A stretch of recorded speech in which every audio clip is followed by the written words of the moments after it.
إن الحمد لله نحمده تعالى ونستعينه ونستغفره ونعوذ بالله من شرور أنفسنا ومن سيئات أعمالنا. من يهده الله فلا مضل له ومن يضلل فلا هادي له. أشهد أن لا إله إلا الله وحده لا شريك له وأشهد أن محمدا عبده ورسوله لا نبي بعده. يا أيها الذين آمنوا اتقوا الله وقولوا قولا سديدا يصلح لكم أعمالكم ويغفر لكم ذنوبكم ومن يطع الله ورسوله فقد فاز فوزا عظيما.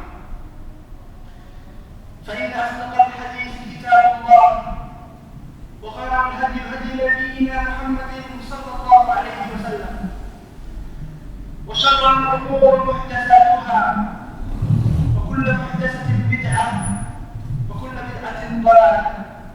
أعاذنا الله وإياكم من البدع والضلال. إخواني رحمني ورحمكم الله جميعا. قال الله تعالى في القرآن الكريم: إن الله يأمركم بالعدل والإحسان وإيتاء ذي القربى وينهى عن الفحشاء والمنكر. Allah Subhanahu wa Ta'ala berfirman di dalam Al-Quran Al-Karim, Inna Allah ya'murukum bil adli wal ihsan. Sesungguhnya Allah memerintahkan kepadamu untuk berbuat adil dan berbuat baik. Wa ita'i dzil qurba wa yanha 'anil fahsya'i wal munkar. Serta berbuat baik kepada keluarga orang terdekat. Wa yanha 'anil fahsya'i wal munkar, dan melarang kita meninggalkan perbuatan buruk serta kekejian wal baghi, hal-hal dosa. Maka semua ini adalah bukti bahwasanya akhlak mulia sangatlah penting di dalam kehidupan kita. Oleh karena itu Rasulullah Shallallahu Alaihi Wasallam senantiasa meminta di tengah malam ketika berdoa kepada Allah Subhanahu Wa Taala dan qiyamul lailnya agar diberikan akhlak yang mulia.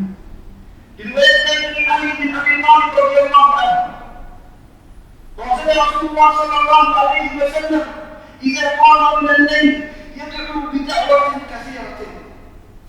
Bahwasanya Rasulullah Shallallahu Alaihi Wasallam ketika di tengah malam salat malamnya ia banyak meminta doa kepada Allah Subhanahu Wa Taala.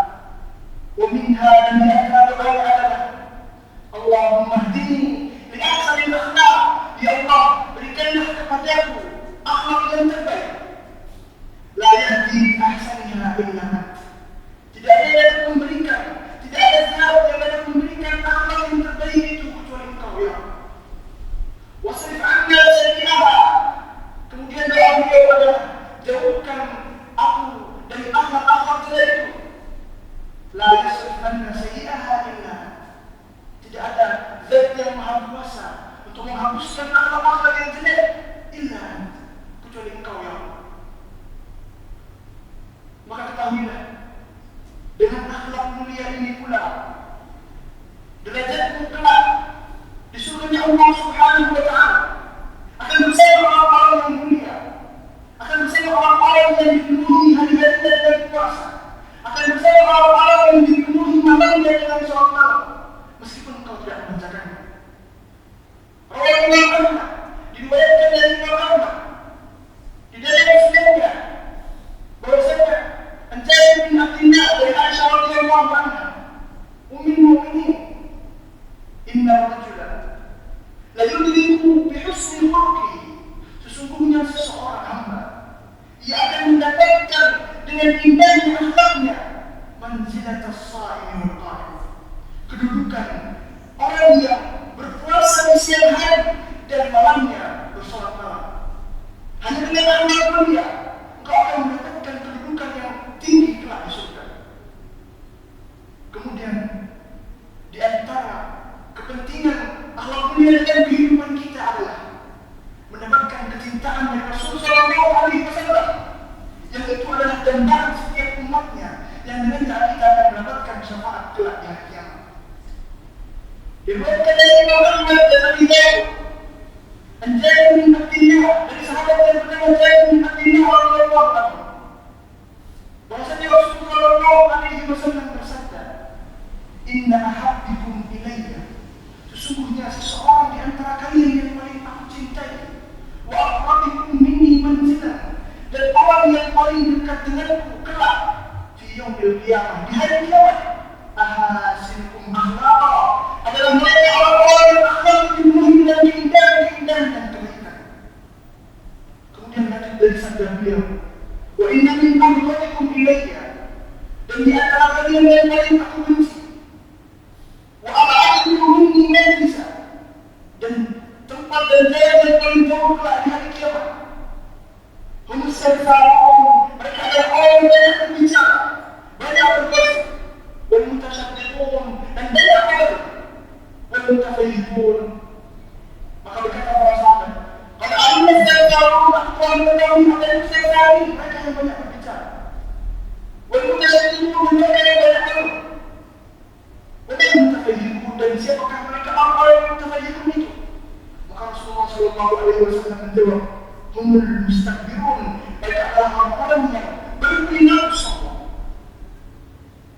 Maka ini jelas perbedaan antara orang yang berakhlak mulia dengan orang yang dipenuhi keburukan dalam setiap hidupnya. Ia akan mendapatkan kecintaan dari Rasulullah SAW, kemudian akan mendapatkan kedudukan yang dekat kelak dari kiamat bersama Rasulullah SAW. Dan di antara pentingnya akhlak mulia menjadi landasan hidup kita dalam kehidupan ini adalah ma'amnya anak fi sunani, dan apa yang diberikan dari Abu Ya'la di dalam sunannya, dari Anas bin Abi Malik, dari Anas bin Malik sahabat Nabi sallallahu alaihi wasallam, bahwasanya Rasulullah sallallahu alaihi wasallam bersabda, "Alaikum bi husnil khuluq," wajib atas kalian setiap umat Islam yang beriman kepada Allah Subhanahu wa taala bi husnil khuluq, dengan akhlak yang baik, wa tawul lisan, dan banyak berfikir. Wallahi alladhi nafsi biyadihi, dan sungguh demi Allah, kata Rasulullah SAW, yang diwakil yang terhadap, yakni Allah Subhanahu wa taala, "Ma tajammal bil khalaiq," diterima tidak ada yang lebih indah bagi seorang yang beriman kepada Allah dan Rasulnya agar berhias dengan keduanya, akhlak mulia dan tulisan, berbanyak untuk diam. Maka di antara keutamaan akhlak mulia juga adalah apa yang jelas diperintahkan oleh Rasulullah SAW di dalam hadis ini. Ittaqillaha haitsuma kuntum. Bertakwalah kepada Allah Subhanahu wa taala dimanapun kau berada. Wa atbi'is sayyi'atan hasanatan tamhuha. Dan iringilah keburukan-keburukanmu, dosa-dosamu dengan kebaikan, niscaya akan menghapusnya. Wa khaliqin nasa bi khuluqin hasan. Dan bergaulilah manusia seluruhnya dengan akhlak mulia. Dan yang perlu kamu ketahui, saudara-saudara rahimahullah, bahwasanya akhlak mulia adalah sebagian besar dari apa yang Rasulullah SAW diutuskan ke muka bumi. Innama bu'istu liutammima makarim al-akhlaq. Tidaklah aku diutus kepada seluruh umat yang ada di muka bumi ini, kata Rasulullah SAW. Makarim al-akhlaq, kepada kesempurnaan, untuk menyempurnakan akhlak-akhlak yang mulia. Maka kita yang lain sudah diundang Rasul sallallahu alaihi wasallam, yang telah mendengar apa yang dia sabdakan dari kitab-kitab dan hadis-hadis, maka kita yang paling berhak untuk mengamalkannya. Dan di antara akhlak mulia yang diperintahkan dan ditekankan oleh Allah dan Rasulnya ialah sidq, kejujuran. Ya ayyuhalladzina amanu ittaqullaha wa kunu ma'as shadiqin. Wahai orang yang beriman, bertakwalah kepada Allah Subhanahu wa taala dan jadilah orang-orang yang jujur. Masuklah ke dalam golongan orang-orang yang jujur. Jujur dalam imannya, jujur dalam ucapannya, perbuatannya, ketakwaannya kepada Allah Subhanahu wa taala ketika bersendirian. Hanya engkau dan Allah, jujurlah di situ terhadap keimananmu kepadanya. Wa kunu ma'as shadiqin. Masuklah engkau bersama orang-orang yang jujur dalam segala hal kepada Rabb-Nya atau kepada hamba-hambanya. Rasulullah SAW bersabda, "Alaikum bis-sidq," diharuskan bagi kalian untuk berbuat jujur. Fa'inna sidqa yahdi ilal birr, sesungguhnya kejujuranmu hanya akan membawa kepada kebaikan. Wa innal birra yahdi ilal jannah, dan sesungguhnya kebaikan yang terus-menerus kau kerjakan itu akan membawa kepada surga. Wa innal rajul, dan seseorang la yazalu bisidq, terus-menerus berada di atas kejujurannya hatta yuktaba indallahi siddiqa, sehingga Allah menuliskan baginya bahwasanya ialah orang yang jujur. Maka di antara lawan dari kejujuran adalah dusta, kebohongan itu sendiri. Dan dusta adalah sifat dari kaum munafik. Maka jika jujur adalah sifat orang yang beriman, dusta dan kebohongan adalah sifat orang yang munafik. Maka hendaknya kita tak menjauhi dusta. Diriwayatkan dari Abu Hurairah radhiyallahu anhu, dari Sahih Muslim rahimahullah ta'ala, bahwasanya Rasulullah sallallahu alaihi wasallam bersabda, ayatul munafiq salat. Tanda-tanda orang yang munafik itu tiga. Idza haddatha kadzaba, jika ia berbicara, jika ia menceritakan sesuatu, jika ia mengatakan isi hatinya, ia hanya berdusta. Wa idza wa'ada akhlafa, dan jika ia membuat janji, tentu ia akan melanggar. Wa idza tunna khan, dan orang munafik itu jika diberikan oleh kita amanah, niscaya ia akan berkhianat.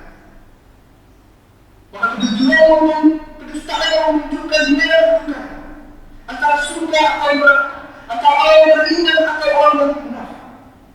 Maka pilihannya adalah dari kita sendiri. Dan ketahuilah, kedustaan yang paling besar adalah menjadi saksi palsu. Dalam segala Allah Subhanahu wa ta'ala berfirman, "Fajtanibu rijsa minal awsan, wajtanibu qawla zur." Jauhilah padamu sesembahan-sesembahan selain Allah dari berhala-berhala. Wajtanibu qawla zur, dan jauhilah dari menjadi saksi palsu. Allah menggabungkan dua dosa yang sangat agung. Allah menggabungkan dosa menjadi saksi palsu dengan dosa kesyirikan kepada Allah Subhanahu wa ta'ala, menunjukkan betapa besarnya keberadaan dusta menjadi saksi palsu. Ia dan bina, sebelum kita dilindungi dari perbuatan itu.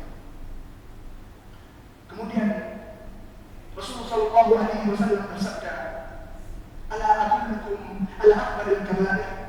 Apakah kalian mau para sahabat aku tunjukkan kepadamu dosa-dosa yang besar? Kalau tidak, untuk mereka menjawab, tentu ya Rasulullah. Kemudian Rasulullah sallallahu alaihi wasallam melanjutkan, "Asyirku billah, dosa yang paling besar adalah kesyirikan kepada Allah." Kemudian uququl walidain, berdurhaka kepada kedua orang tua. Kemudian yang terakhir, ala syahadatul zur, jauhilah engkau menjadi saksi-saksi palsu. Kemudian dia terus mengulang-ulangnya selama ia berbicara, berdiri, duduk. Fama zala yuraddiduha atas sahabat. Dia terus mengulang-ulang kalimat terakhir, ala wa qawlu zur, ala wa qawlu zur, ala wa qawlu zur. Jauhilah orang yang menjadi saksi-saksi palsu, dan dia mengulangi terus hingga para sahabat mengharapkan ia untuk diam. Khasya alaihi, khawatir dengannya. Kemudian di antara yang disuruhkan oleh Allah dan Rasulnya untuk berbuat baik dalam akhlak mulia kita adalah keadilan. Inna Allah ya'muru bil adli wal ihsan. Sesungguhnya Allah memerintahkan kita kepada diri kita, masing-masing kita untuk berbuat ihsan, wal adl, dan keadilan. Karena sesungguhnya keadilan adalah gambaran seseorang itu sendiri, apa yang ada di dalam hatinya dan apa yang akan ia kerjakan. Maka jika lawan dari adil adalah kezaliman, zalim adalah meletakkan sesuatu tidak pada tempatnya, baik dari harga diri, kehormatan, harta seseorang, maka semua adalah kezaliman jika ia letakkan tidak pada tempatnya. Dan Allah Subhanahu wa ta'ala sebelum melarang semua ini pada hambanya telah mensucikan dirinya dari kezaliman itu sendiri.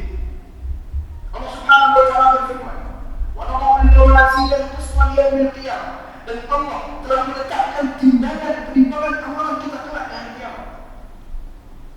Fala tudlam nafsun syai'a, dan sama sekali tidak akan engkau diberikan kecelakaan dan kezaliman atasmu. Jika engkau beramal baik, maka surga bagimu. Jika engkau beramal dosa, maka neraka bagimu. Fala tudlam nafsun syai'a, wa in kana mithqala habatin min khardal ataina biha. Meskipun engkau mengerjakan sekecil apapun dari sedikit pun amalan, ataina biha, Allah akan meletakkan di timbangan itu dan akan menimbangnya. Fala tudlam nafsun nafsun syai'a. Sesungguhnya Allah Subhanahu wa taala tidak akan sekali-sekali tidak akan menzalimi hamba hambanya. Wa man ya'mal mithqala dzarratin khairan yarah. Wa man ya'mal mithqala dzarratin syarran yarah. Apabila beramal dengan amalan jelek sedikit pun sekecil apapun, ia akan melihatnya dan akan mendapat balasannya. Dan begitu juga jika ia beramal kebaikan sedikit apapun, ia akan melihatnya dan akan mendapat balasannya. Maka jika Allah menafikan tidak lagi berbuat baik, maka hamba-hambanya diwajibkan untuk meninggalkan kezaliman itu. Allah Subhanahu wa taala berfirman di dalam hadis qudsi yang diriwayatkan oleh Abu Dzar Al-Ghifari rahimahullah taala, "Inni haramtu ala nafsi." Aku telah mengharamkan, kata Allah, kezaliman atas hamba-hambanya kepada diriku sendiri. Wa ja'altuhu bainakum muharraman fala tadhalamu. Maka aku menjadikan kezaliman itu bagi hamba-hambanya adalah haram. Fala tadhalamu. Maka janganlah di antara kalian saling menzalimi. Adzulmu dzulmatun yaumil qiyamah. Rasulullah sallallahu alaihi wasallam bersabda bahwasanya kezaliman yang engkau kerjakan saat ini akan menjadi kegelapan kelak di hari kiamat. Dan sifat-sifat orang yang beriman dengan benar dan jujur adalah ketika lisannya dan tangannya selamat dari menzalimi orang lain. Al-muslimu man salima al-muslimuna min lisanihi wa yadihi. Orang yang benar-benar Islamnya akan menyelamatkan orang muslim yang lain dari kejahatan lisannya dan tangannya. Wa anatil wujuhu lil hayyil qayyum. Maka di mana hari itu kelak, hari kebangkitan ketika berjumpa oleh Allah Subhanahu wa taala, semuanya akan tunduk. Wa anatil wujuhu lil hayyil qayyum wa qad khaba man hamala dhulma. Maka sungguh celaka orang yang membawa berjumpa kepada Allah dengan penuh kezaliman, baik diri sendiri dengan melakukan dosa dan larangan Allah Subhanahu wa taala atau zalim kepada orang lain. Aku belum sampai itu. Astaghfirullah li wa lakum.